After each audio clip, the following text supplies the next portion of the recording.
Cricket ஃபேன்ஸுக்கு வணக்கம். So home game கிடைச்சது. 3 ஹோம் கேம் அப்படிங்கிற மாதிரி ஆர்சிபி விளையாண்டாங்க. முதல் ஹோம் கேம் வின் பண்ணி இருந்தாலும் அடுத்த 2 கேம் அப்படிங்கிறது வந்துட்டு வீணா போச்சு. ஸோ ஜெயிக்க வேண்டிய மேட்ச் தான் கரெக்டாக அவங்களுடைய short ball and line and length பர்ஃபெக்டாக இருந்திருந்தா ஆர்சிபி பவுலிங் யூனிட் சப்போர்ட் பண்ணி தான் வின் பண்ணியிருக்கலாம். அன்பார்ச்சுனேட்லி அது நடக்காம போயிடுச்சு. சரி, ஓகே, மூவ் ஆன் அப்படிங்கிறது எல்லாருக்குமே தேவை தான். இப்போ ஹோம் கேம் விட்டாச்சு. ஸோ அவையில போய் ஆட போறாங்க. அதுவும் யாருடைய இடத்துல ராஜஸ்தான் மாதிரி ஒரு பவர்ஃபுல் டீம் கூட விளையாட போறாங்க. ஸோ வின்னிங் பர்சன்டேஜ் 2 டீமே கம்பேர் பண்ணும்போது ராஜஸ்தான் ஆர்சிபி ரெண்டுமே வந்துட்டு மேக்ஸிமம் சிமிலரா தான் இருக்கு.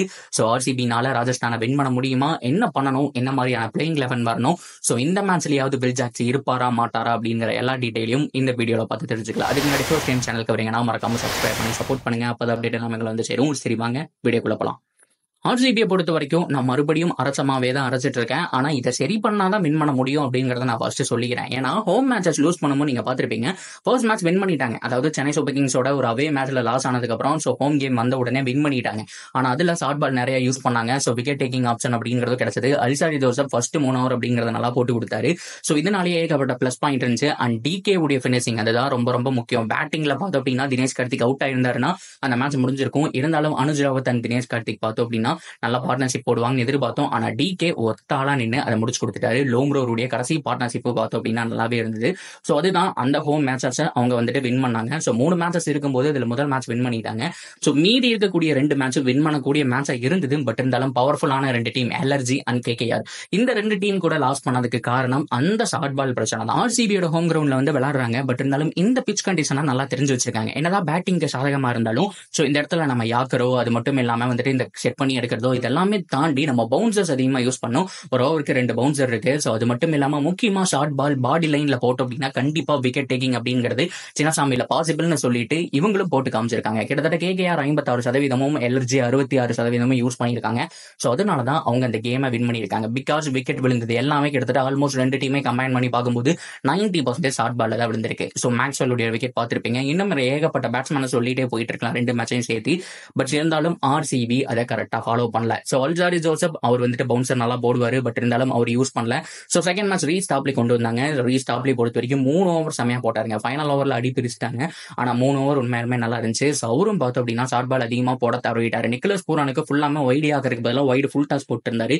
ஸோ ஒரு பக்காவா அந்த இடத்துல பிளான் பண்ணி அடிச்சாரு. அதுக்கப்புறம் ஹியூமாங்கசூர் அப்படிங்கிற மாதிரி 106 மீட்டர்ல ஒரு 6 அடிச்சார். பட் இது எல்லாமே தவிர்த்திருக்கலாம் கரெக்டான பாடி லைன்ல அந்த பவுலிங் போட்டிருந்தா. சரி, ஓகே, இது எல்லாமே ஒரு பக்கம் இருக்கட்டும். அடுத்த மேட்சும் இதே மாதிரியான ஒரு பிக் டீம் தான், பிக் ஹிட்டர்ஸ் இருக்கக்கூடிய ஒரு டீம் தான். இதை தாண்டி அவங்களுடைய பவுலிங் யூனிட் ரொம்ப ரொம்ப டேஞ்சர். அது அடுத்தபடியா வருவோம். அதுக்கு முன்னாடி பார்த்தோம் அப்படின்னா ஆர்ஆர் கூட ஆர்சிபி ஜெயிக்க என்ன ஸ்ட்ராட்டஜி யூஸ் பண்ணும். ஸோ அவங்களுடைய ஏரியாவில் நடக்குதுன்னா கூட இந்த கிரவுண்டை பொறுத்த வரைக்கும் பிக் ஸ்கோர் கிரவுண்டா இருக்கும். ஸோ ஆல்மோஸ்ட் வந்துட்டு 190 வரைக்கும் பார்த்தோம் அப்படின்னா ஆவரேஜ் ஸ்கோர் பக்கம் வந்துட்டு சொல்லிட்டு இருக்காங்க. 165லயும் அவுட் ஆயிருக்காங்க, 190 புஷ் பண்ணியிருக்காங்க. பேட்டிங் யூனிட்டை பொறுத்து ஒவ்வொரு டீமும் ஒவ்வொரு மாதிரியான ஸ்கோர்ஸ் அப்படிங்கிறத வச்சிருக்காங்க. ஸோ ஆர்ஆர் உடைய பேட்டிங் யூனிட் எக்ஸ்ட்ரானரியா இருந்திருக்கு. ஆனா இது வரைக்கும் ஜெய்ஸ்வால் அது மட்டும் இல்லாம பட்லர் 2 பேரும் தான் அவங்க டீமோட மெயின். அவங்க கிளிக் ஆகாமே இவ்வளவு தூரம் கொண்டு போயிருக்காங்க அப்படின்னா ரியான் பராக் அது மட்டும் இல்லாம அஸ்வினா கரெக்டா 2-3 விக்கெட் போயிடுச்சுன்னா இடையில இறக்கி விட்டுறாங்க. ஸோ அதுக்கப்புறம் ஹெட்மயர் இருக்காரு.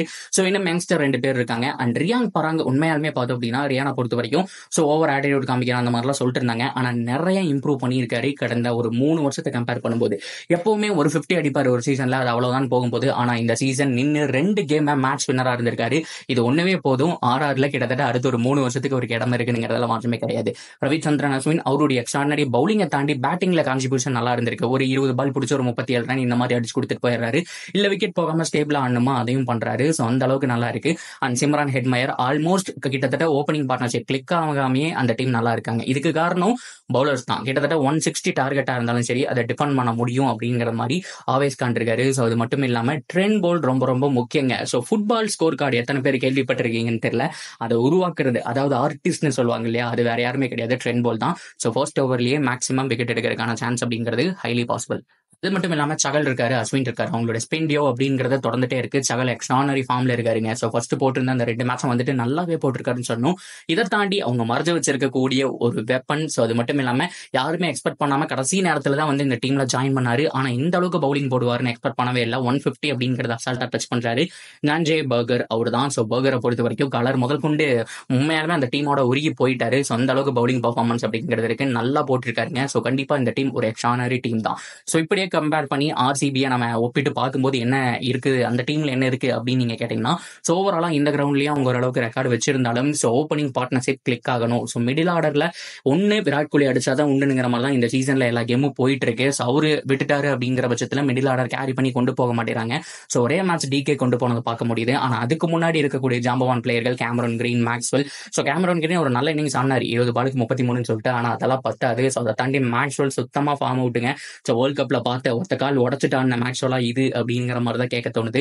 ஸோ அதே மாதிரி லோம்ரோவை ஏன் இம்பாக்ட் பிளேயரா கொண்டு வரணும்? அவர் முன்னாடியே இறக்கி விடலாமே, நல்லா பண்ணிட்டு இருக்கும்போது நீங்க அனுஜ் ராவத்தை வந்துட்டு இம்பாக்ட் பிளேயரா கொண்டு வந்துக்கோங்க. ஸோ யார் யாரையோ இறக்கி ட்ரை பண்ணும்போது பட்டிதரும் ஓரளவுக்கு வந்துட்டு தடவிட்டு இருக்கும்போது நீங்க லோம்ரோருக்கு ஒரு சான்ஸ் கொடுக்கலாம். லெஃப்ட் ஹேண்டர் வேற, ஆர்சிபியில லெஃப்ட் ஹேண்டருக்கு தான் பஞ்சம் யாருமே இல்லை அப்படின்னு எக்ஸ்பெக்ட் பண்ணிட்டு இருக்கும்போது அந்த லைனப்ல ஒரே லெஃப்ட் ஹேண்டர் அனுஜ் ராவத் மட்டும்தான். லோம்ரோர் வந்துட்டு நீங்க அதுக்கப்புறம் தான் வராரு அப்படிங்கிற பட்சத்தில் லோம்ரோரை நீங்க மேலே இறக்கி விடும்போது ரைட் ஹேண்ட் லெஃப்ட் ஹேண்ட் காம்பினேஷனும் இருக்கும். அது மட்டும் இல்லாம அவருடைய அந்த பேட்டிங் பர்ஃபார்மன்ஸும் செம்மையா இருந்துட்டு இருக்கு. ஹிட்டிங் எபிலிட்டி நல்லா இம்ப்ரூவ் பண்ணியிருக்காரு பாஸ்ட் 2 சீசனை கம்பேர் பண்ணும்போது. ஸோ லோம்ரோர் கண்டிப்பா பிளேயிங் லெவன்ல ஆட வேண்டியது இருக்கு. இதை தாண்டி வில் ஜாக்ஸ் ஆட முடியுமாங்கிற மாதிரி கேட்டிருந்தீங்க.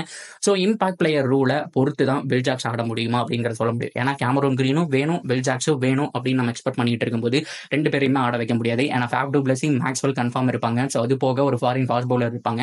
ஸோ அந்த சமயத்தில் இன்னொருத்தர் கொண்டு வருது அப்படிங்கிறது யோசிக்க வேண்டிய ஒரு விஷயமா இருக்கும். ஸோ அந்த சமயத்தில் நம்ம எதுவுமே பண்ண முடியாது. ஸோ இம்பாக்ட் பிளேயரா நீங்க Cameron Green and Will Jacks ரெண்டு பேரை வச்சுக்கிட்டு நமக்கு பேஸ் பவுலிங் பிளஸ் பேட்டிங் வேணுமா இல்லைன்னா ஸ்பின் பவுலிங் பிளஸ் பேட்டிங் வேணுமாங்கிறத கம்பேர் பண்ணி தான் வில் ஜாக்ஸை கொண்டு வர முடியும். மேபி அவருடைய டெபுட் ராஜஸ்தான் ராயல்ஸுக்கு எதிராக நடக்கலாம். ஏன்னா 5வது மேட்ச் இப்போ இல்லைன்னா எப்போ அப்படிங்கிற மாதிரி வில் ஜாக்ஸை ட்ரை பண்றதுக்கான சான்ஸ் இருக்கு. ஸோ ஃபர்ஸ்ட் மேட்ச்லயே ஹிட்டிங் ஆடக்கூடிய ஆள் தான். ஸோ அதை பண்ணுவாரா அப்படிங்கிறதே பொறுத்து இருந்து பார்க்கலாம். ஸோ ஓவராலா ரெண்டு டீமையும் கம்பேர் பண்ணும்போது பிளஸ் அண்ட் மைனஸ் ரெண்டு டீம்லையுமே இருக்கு. பட் ஆர்சிபியில் கொஞ்சம் 2 மேட்ச் தோத்துருக்காங்க. ஸோ அவங்களுடைய பவுலிங் கொஞ்சம் வீக்கா இருக்கு அண்ட் மிடில் ஆர்டர் கொஞ்சம் சொதப்பறாங்கன்னு சொல்லிட்டு நிறைய குறைகள் இருக்கு. ஆனா அந்த பக்கம் நிறைய பாசிட்டிவ்ஸ் தான் இருக்கு அப்படின்னு சொல்லணும். ஸோ என்ன பொறுத்த வரைக்கும் 65% ஸோ கண்டிப்பா ஆர்ஆர் வின் பண்றதுக்கான சான்ஸ் இருக்கு. 35% ஆர்சிபி வின் பண்றதுக்கான சான்ஸ் இருக்கு. ஆனா ஆர்சிபி பொறுத்த வரைக்கும் அவ்வளவு சீக்கிரம் விட்டு கொடுக்க மாட்டாங்க. ஸோ இந்த மேட்ச்ல வேணாலும் கம்பேக் கொடுப்பாங்க. ஸோ மேபி 2 தோல்விகளுக்கு அப்புறம் அவே கேம்ல ஒரு வெற்றி பெறக்கான வாய்ப்பு இருக்கு அப்படிங்கிறத பார்க்கணும். ஸோ இவ்வளவு பெரிய பலம் வாய்ந்த ஆர்ஆர் தோகடி இருக்கு. ஸோ கண்டிப்பா 2 விதமான மாற்றங்கள் அப்படிங்கறத அவங்க பண்ணியாகணும். வைசாக் விஜயகுமார ஆல்ரெடி 11ல கொண்டு வரணும். ஸோ அதை தாண்டி நீங்க வில் ஜாக்ஸை கொண்டு வரணும்.